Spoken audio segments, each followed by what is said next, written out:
Sabunan mo muna lahat. Bago mo banlawan, ha? Pero ang pagbanlaw mo, dapat ikuin mo siya lahat para matanggal yung mga sabon talaga. Kasi naiiwan yung taste niyan. Ha? Very good. Sabunan mo muna lahat. Sabunan mo muna. Ilagay mo dito kasi tingnan mo mga sabon. Oh. Sabunan mo muna lahat bago ka magbanlaw. Hindi lang kasama yung yung babasagin.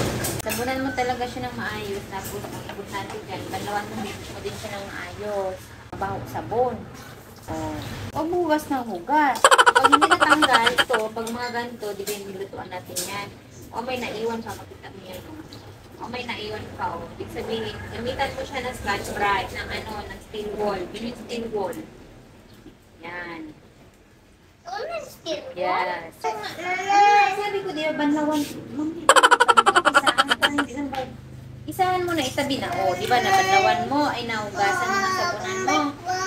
O, magsabon ka na naman ng isa, tapos lagay mo naman dito. Hanggang matapos magsabunan lahat, saka ka magbanlaw. O, ha? Okay.